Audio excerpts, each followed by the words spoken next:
नमस्कार बंधुरा पम्पार ভিলেজ কুকিংয়ে আপনাদের সবাইকে স্বাগত। আমার যেসব বন্ধুরা আমার চ্যানেলটিকে এখনো সাবস্ক্রাইব করেননি তাদের কাছে আমার অনুরোধ, আপনারা প্লিজ আমার চ্যানেলটিকে সাবস্ক্রাইব করে দিন আর পাশে থাকা বেল আইকনটা অল বাটনে প্রেস করুন। আমার আজকের রেসিপি পুঁটি মাছের ঝাল, কোনো রকম মশলা ছাড়াই, সম্পূর্ণ মশলা ছাড়া এই রেসিপিটা আমি করেছি, খুবই হেলদি অ্যান্ড টেস্টি। তো চলুন শুরু করা যাক। এর জন্য আমি নিয়েছি পুঁটি মাছ। আর এই পুঁটি মাছগুলো সাইজে ভীষণই বড়। বর্ষার সময় পুঁটি মাছের ডিম ভর্তি থাকে, এগুলো খেতে খুবই ভালো লাগে। মাছগুলো দেখেই বুঝতে পাচ্ছেন কতটা টাটকা মাছগুলো।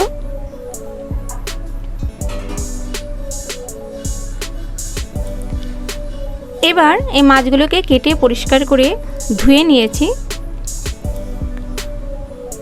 আর লবণ আর হলুদ পরিমাণ মতো দিয়ে মাখিয়ে নেব মাছগুলোতে। কড়া নিয়েছি আর কড়াইতে সাদা তেল বসিয়ে দিয়েছি গরম হওয়ার জন্য। আপনারা সর্ষের তেলেও করতে পারেন অবশ্যই। লবণ হলুদ মাখানো মাছগুলো অল্প অল্প করে ভেজে নেব। একসাথে যদি বেশি মাছ ভাজতে যায় মাছগুলো ভেঙে যেতে পারে, এ কারণে খুবই কম মাছ দিয়ে অল্প করে ভেজে নেব। একসাথে কখনোই অনেক মাছ ভাজতে যাবেন না, তাহলে ভেঙে যেতে পারে। তো আমি কিছু কিছু করে মাছ ভেজে ভেজে একটা পাত্রে তুলে রেখেছিলাম আর শেষে এই মাছগুলো আমি দিয়েছি। মাছগুলো ভাজা হয়ে গেছে। এবার কয়েকটা কাঁচা লঙ্কা কেটে এই তেলের মধ্যে আমি হালকা নাড়াচাড়া করে নেব। মাছগুলো যাতে তেলের সাথে একটু ভাজা হয়ে যায়, হালকা সেদ্ধ হয়ে যায় সেজন্য। তো হালকা আমি লঙ্কাগুলোকে নাড়াচাড়া করে নিয়েছি।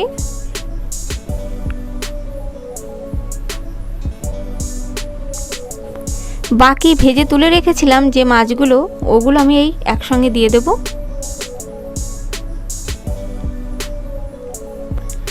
এবার কোনো রকম মশলা ছাড়াই, কোনো সর্ষে বাটা বা পোস্ত বাটা আমি দেব না, তো শুধু জল দিয়ে দিলাম। জলের পরিমাণটা একটু কম রাখতে হবে আর এই সময় টেম্পারেচারটা একটু লোতে রাখতে হবে যেন আস্তে আস্তে রান্নাটা হয়। দিয়ে দিলাম হলুদ গুঁড়ো পরিমাণ মতো। এখন কিন্তু একদমই লবণ দেব না। এবার একটু ভালো করে ফুটিয়ে নেব। লবণ দেব নামানোর ঠিক 2 থেকে 3 মিনিট আগে। লবণ দেওয়ার সঙ্গে সঙ্গে মাছে লবণটা টেনে নেবে আর মাছগুলো লবণে বেশি লাগবে, খেতে ভালো লাগবে না, তো লবণটা সেজন্য পরে দেব। মাছের ঝোলটা আমার ফুটছে, আমি কয়েক মিনিট ধরে একটু ফুটিয়ে নিলাম। এবার রান্নাটা প্রায় হয়ে এসছে, তো 3-4 মিনিট আগে আমি লবণটা দিয়ে দিলাম। এবার হালকা হাতে, খুবই হালকা হাতে নাড়িয়ে চাড়িয়ে নেব, তা না হলে মাছগুলো কিন্তু ভেঙে যাবে। এভাবে খুবই হালকা হাতে নাড়িয়ে নিতে হবে।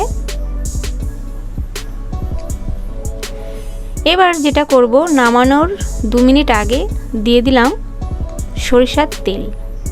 এটা কিন্তু মাস্ট দিতেই হবে অবশ্যই, তো একটু পরিমাণে বেশি দিয়েছি আর এভাবে হালকা হাতে একটু নাড়িয়ে নিলাম।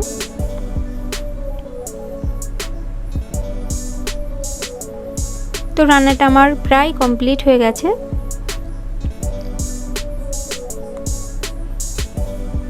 ঝোলের পরিমাণটা একটু রেখেছি, নামানোর পরে বাকি ঝোলটাও টেনে নেবে।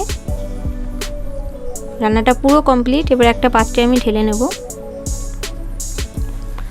আমার আজকের রেসিপি কেমন লাগলো কমেন্টে জানাবেন আর বাড়িতে অবশ্যই ট্রাই করবেন।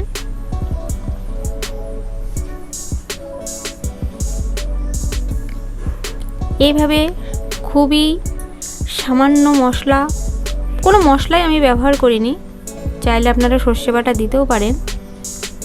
তো আমার মতো করে মশলা ছাড়া এভাবে ঝোল করে খেয়ে দেখবেন।